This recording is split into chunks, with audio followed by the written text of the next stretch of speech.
ത്രിയേക ദൈവത്തിൻ്റെ പരിശുദ്ധ നാമം വാഴ്ത്തപ്പെടട്ടെ. കർത്താവിൽ പ്രിയരെ, നമ്മൾ വളരെ അനുഗ്രഹീതമായ ഒരു മാറാനായ പെരുന്നാളിൽ എത്തി നിൽക്കുകയാണ്. നമ്മുടെ കർത്താവിൻ്റെ ശ്ലീഹന്മാരായ വിശുദ്ധ പത്രോസിൻ്റെയും വിശുദ്ധ പൗലൂസിൻ്റെയും ഓർമ്മയെ സംയുക്തമായി കൊണ്ടാടുന്ന മാറാനായ പെരുന്നാളാണ് ശ്ലീഹാ നോമ്പിൻ്റെ പരിസമാപ്തിയിൽ വരുന്ന ഈ പെരുന്നാൾ. ഇന്നത്തെ ധ്യാന ചിന്തയ്ക്ക് ആധാരമായി ഒന്ന് രണ്ട് വേദഭാഗങ്ങൾ ഞാൻ വായിക്കുകയാണ്. ഒന്നാമത്തത് വിശുദ്ധ മത്തായിയുടെ സുവിശേഷം 16-ാം അധ്യായത്തിൻ്റെ 18-ാം വാക്യം.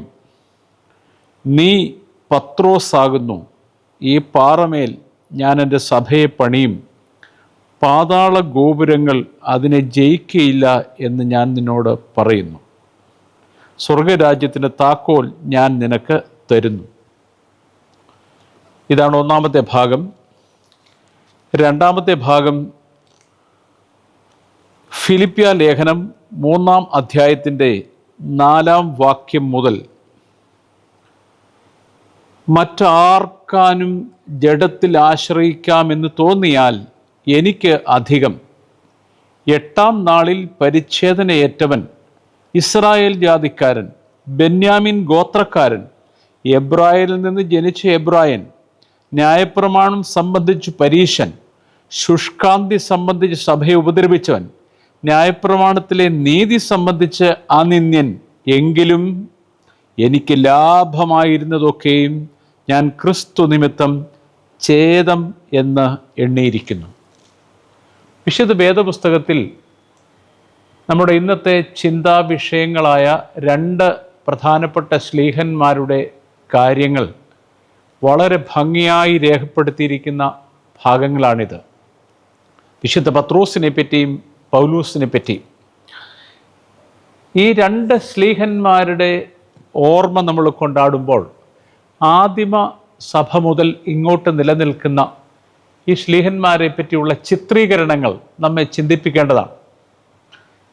4-ാം നൂറ്റാണ്ട് മുതലുള്ള ഐക്കൺസ് ശ്രദ്ധിക്കുമ്പോൾ ഈ രണ്ട് ശ്ലീഹന്മാർ 2-3 തരത്തിലാണ് ആ ഐക്കണുകളിൽ പ്രത്യക്ഷപ്പെടുന്നത്. ഒരു ഐക്കണിൽ രണ്ടുപേരും കെട്ടിപ്പിടിച്ച് ആലിംഗനം ചെയ്ത് നിൽക്കുന്ന ഒരു ഐക്കണുണ്ട്. മറ്റൊരു ഐക്കണിൽ രണ്ടുപേരും അല്പം അകന്ന് നിന്നിട്ട് അവരുടെ മധ്യത്തിൽ ഒരു ദേവാലയം ഇങ്ങനെ ഉയർത്തി നിർത്തിയിരിക്കുന്നതായിട്ടുള്ള ഒരു ചിത്രീകരണമുണ്ട്. മൂന്നാമതൊന്നിൽ ഒരാളുടെ കയ്യിൽ ഒരു താക്കോലും മറ്റേയാളുടെ കയ്യിൽ ഒരു വാളും കൊടുത്ത് നിൽക്കുന്ന രീതിയിലുള്ള ചിത്രീകരണമുണ്ട്. പത്രോസ് പൗലോസ് ശ്ലീഹന്മാരെ ഇങ്ങനെ പലതരത്തിലാണ് ഡെപ്പിക്റ്റ് ചെയ്തിരിക്കുന്നത്. ഇവരൊരുമിച്ച് ആലിംഗനബദ്ധരായി നിൽക്കുന്ന ആ ചിത്രം പലപ്പോഴും എന്നെ ചിന്തിപ്പിച്ചിട്ടുണ്ട്.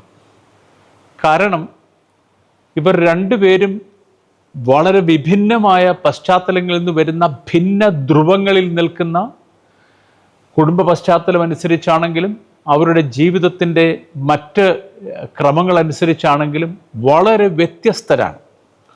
എങ്കിലും അവർ ഇങ്ങനെ ആലിംഗനം ചെയ്ത് വളരെ സ്നേഹത്തോടെ നിൽക്കുന്ന ഒരു ചിത്രം, അല്ലെങ്കിൽ ആ ഒരു ചിത്രീകരണം നമ്മെ വളരെയധികം ചിന്തിപ്പിക്കുന്ന വിഷയമാണ്.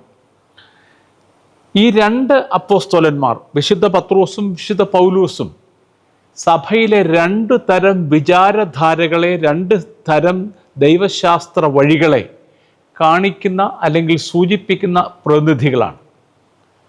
രണ്ടുപേരും അവരുടെ ജീവിതത്തിൽ തന്നെ വളരെയധികം വ്യത്യസ്തതയുള്ളവരായിരുന്നു.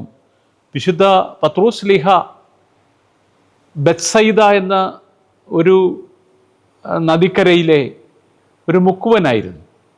അദ്ദേഹം ഗലീലക്കടലിൽ ഇങ്ങനെ മത്സ്യബന്ധനം നടത്തി ജീവിച്ച ഒരു പാവപ്പെട്ട മനുഷ്യൻ. ഒരുപക്ഷെ അദ്ദേഹം നിരക്ഷരനായിരിക്കാം, വളരെ നിർധനനായിരുന്നു.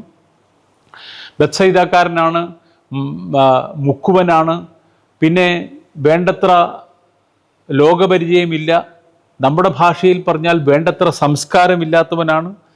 പലപ്പോഴും വളരെ ചാബല്യം നിറഞ്ഞ സ്വഭാവമാണ്, അപക്വമായി ഇടപെടുന്നവനാണ്. പലപ്പോഴും കർത്താവിനോടുള്ള സംസാരത്തിലും മറ്റുള്ളവരോടുള്ള ഇടപെടലിലും ഒക്കെ നമുക്കറിയാം, ഇങ്ങനെ എടുത്തു ചാടി പോകുന്ന വളരെ അപക്വമതിയായ ഒരു മനുഷ്യനായിട്ടാണ് നമ്മൾ വിശുദ്ധ പത്രോസിനെ പലയിടത്തും കാണുന്നത്.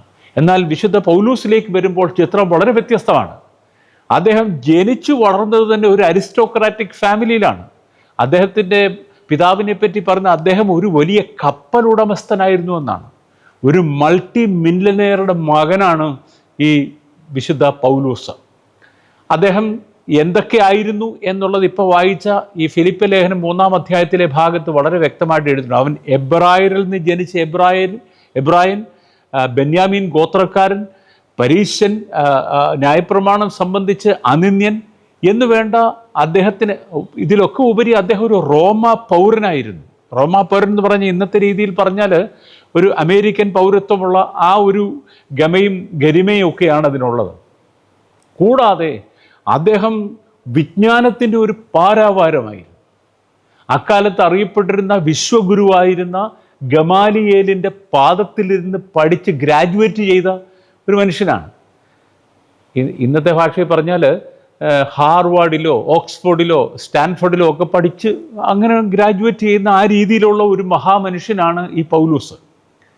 അപ്പം ഇവർ തമ്മിൽ അജഗജാന്തരമുണ്ട്, വലിയ വ്യത്യാസങ്ങളാണ്.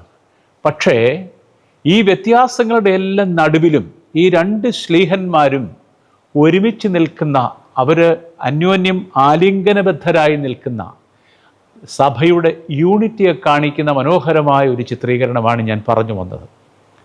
പ്രിയപ്പെട്ടവരെ, ഈ രണ്ട് ശ്ലീഹന്മാരുടെയും ഓർമ്മ കഴിക്കുമ്പോൾ നമ്മൾ പ്രത്യേകം ഓർക്കേണ്ടതാണ്, നാം ആരൊക്കെയായിരുന്നാലും എങ്ങനെയൊക്കെയായിരുന്നാലും യേശു ക്രിസ്തുവിന് എല്ലാവരും തുല്യരാണ്. നീ വലിയവനെന്നോ ചെറിയവനെന്നോ ഒന്നും കർത്താവിനില്ല. അവൻ വിളിച്ചപ്പോൾ ഒത്തിരി പാവങ്ങളെയാണ് ആദ്യ ശിഷ്യന്മാരായിട്ട് വിളിച്ചത്. കർത്താവിൻ്റെ പുനരുത്ഥാന ശേഷം ഒരു സ്പെഷ്യലായിരിക്കുന്ന രീതിയിൽ വിളിക്കപ്പെട്ടവനാണ് വിശുദ്ധ പൗലോസ് ശ്ലീഹ.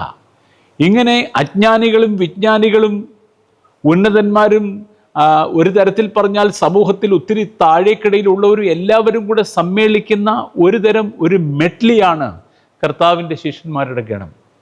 ഇവിടെ പത്രോസും പൗലോസും നമുക്ക് അപ്പോസ്തല പ്രവൃത്തികളൊക്കെ വായിക്കുമ്പോൾ മനസ്സിലാവും രണ്ട് തരം ചിന്താ പദ്ധതികൾ ഉള്ളവരായിരുന്നു എന്ന്. പത്രോസ് ആണെങ്കിൽ ഒരു തരത്തിൽ പറഞ്ഞാൽ ഒരല്പം യഹൂദ ഒരു മനഃശാസ്ത്രമുള്ളയാളാണ്, യഹൂദ ചിന്തയുള്ളയാളാണ്, കൺസർവേറ്റീവാണ്, യാഥാസ്ഥിതികനാണ്.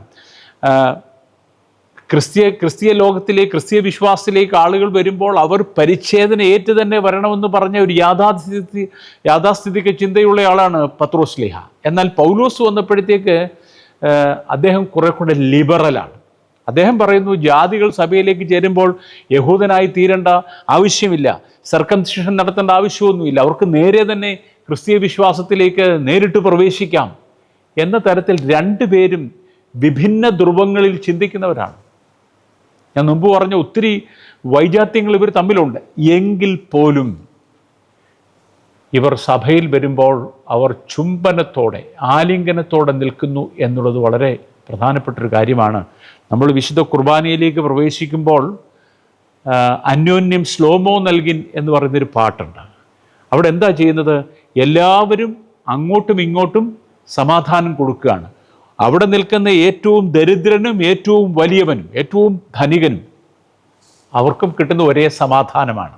എന്ന് മാത്രമല്ല, വിശുദ്ധ കുർബാനയിൽ ഒരപ്പത്തിൻ്റെ അംശികളാണ് ആയിത്തീരുകയാണ് നാം. ഒരപ്പമാണ് വാഴ്ത്തുന്നത്.